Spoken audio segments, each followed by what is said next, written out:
Hey, video diary. So, we're going to hear a background of children today. I'm wearing both beads. These are my sons.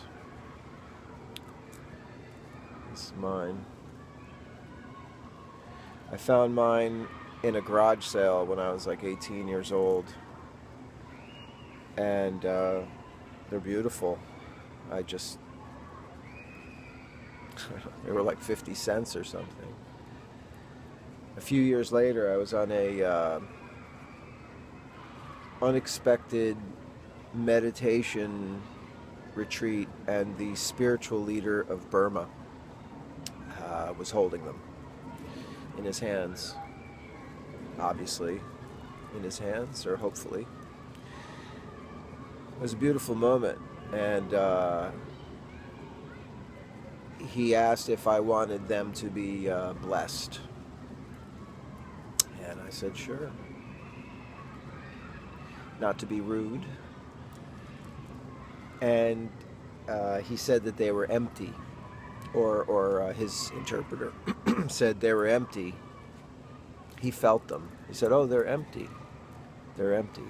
So let me open them, and you can fill them." Something like that. I don't know what my son's beads meant to him, or even what they mean. I think they're the seed that the tree Buddha sat under. By the way, the Buddha, in historical legend, left behind an infant son when he went off to seek the answer to why people suffer. And I wonder how that kid felt like when Buddha would return every few years. When the kid was like, I would really like a bicycle. Often wondered about that. Like, what was Buddha's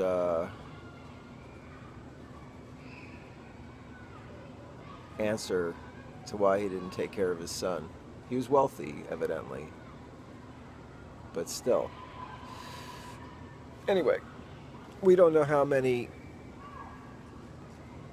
pieces of people's lives are fictionalized anyway.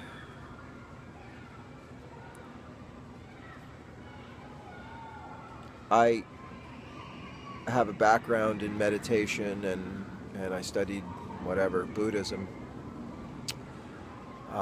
from which I have learned that even the Buddha was not a Buddhist, and in fact would have rejected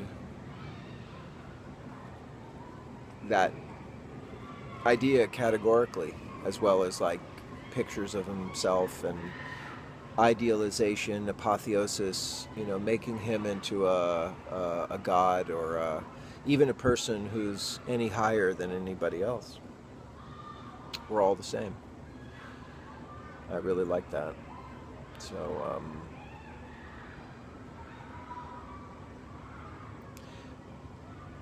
and I guess if you strip away everything, all the folk tales away from Buddhism, you kind of come up with somebody who just postulated that it's our mental attachment to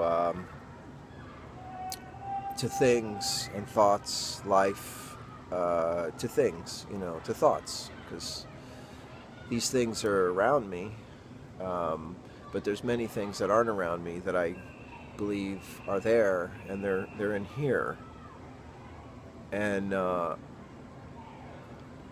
an attachment, hunger, appetitiveness, that just drives people. I'm sure we, as a species, have always been just profoundly driven by our hunger. Did you know that the wolf is constantly hungry? So it's always in a state of fear, of starvation. It's perpetual. And we live in a very unnatural environment, one in which we have developed these laws based on common sense and being kind and fair. They're certainly not divine. They're human. No animal in nature would ever follow our laws. Even us in our animal state wouldn't. It's only because we trust and believe that the other person is going to do so as well. I take the idea of the double yellow line in the road, and it's really just a great example. It's not really keeping us apart. It is our agreement, our contract, our social contract to not kill each other, essentially, and maybe even a deeper one, to help each other thrive if we get that far to want to be that way. So our appetites, our expectations,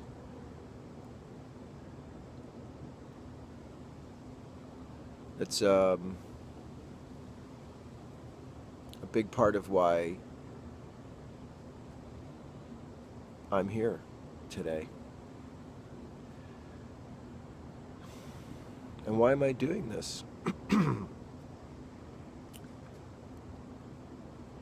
I have really bad mornings where it just starts again, where I just wake up and I'm just realize that Forrest is dead, is gone, is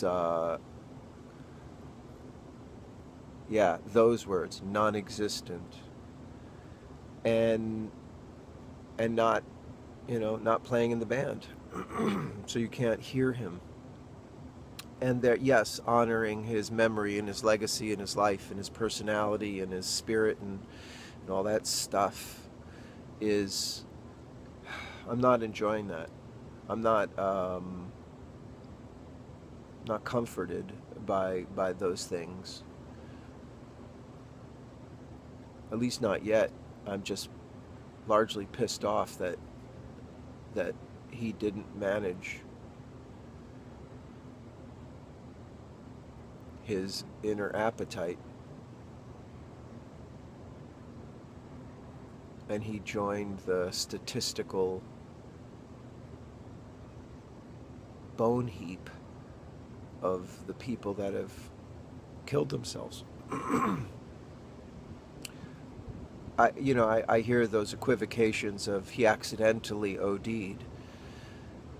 I think that as soon as you decide to use heroin, you should sign up for a death sentence and just accept it as that. And that way, if you survive, great, but you are 100% signed up to OD, to die in a horrible circumstance, probably causing this kind of psychological wreckage. I wonder if people out there realize, although I'm quite sure many do, how many people are suffering and are hurt in their psyche, in their, I want to say soul. If soul is what is your well-being, your sense of grounding and peace with nature and life, and maybe yourself. So many people are hurt and damaged. So I can't do anything for them, and they can't do anything for me, which really sucks in all of this. Even my wife, she, there's only so much comfort.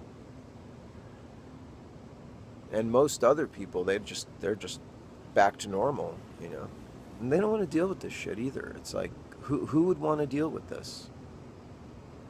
So I don't have tons of folk coming up to me like, "Oh, how are you? You know, this is horrible." Blah, blah. You know, it's quite the opposite.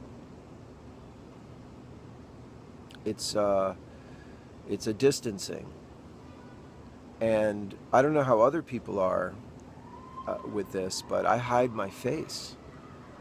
I get into the street.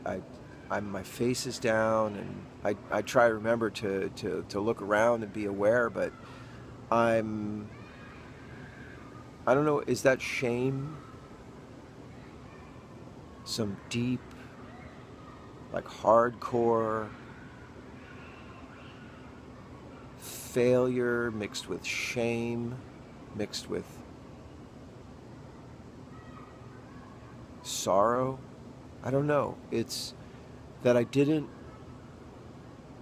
convince him to live for better things, that he's not alive. And all the reasons and all that stuff are just now secondary to the outcome in some way. I saw a couple of pictures of him that my sister has on the Facebook site. I haven't looked at those photographs, and I can't believe he's not alive. And for this bullshit, for this stupid bullshit reason. And people looking at those photographs, I didn't realize he's beautiful, and he's a great hearted person.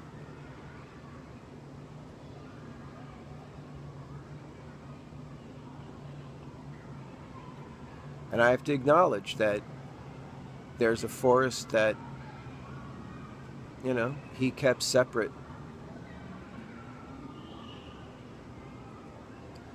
And if other junkies are seeing this, and they're looking at these videos, this is you. This is, at least it's like this carnage, this I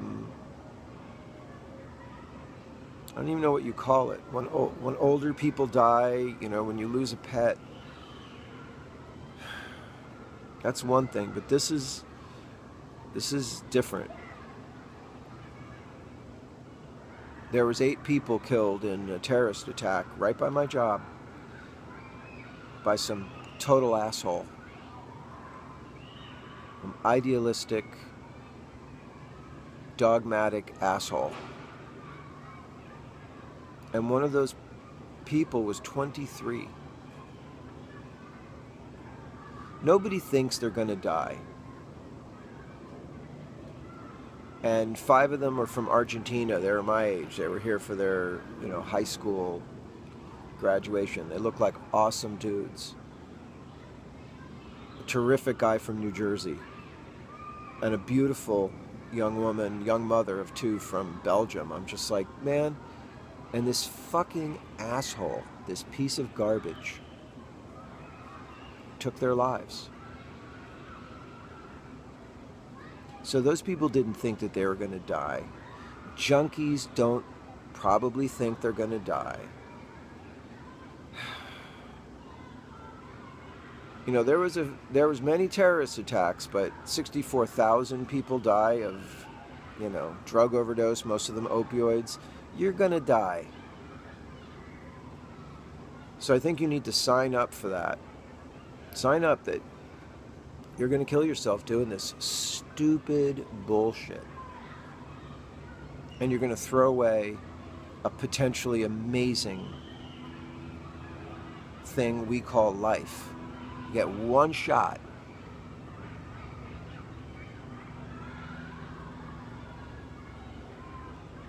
I cannot believe my son was that stupid or that addicted. If you're that addicted, just go to your family. Say, I'm an addict. I'm messed up here. But it's not them. It's you. Decide if this is what you want, to die. in this condition. Maybe junkies are the only ones who actually have a say in the matter. You know, like some power to make a difference. Because it seems like all the people that try to help the addicts are just used up, turned inside out, manipulated, lied to, and then left in this bullshit outcome.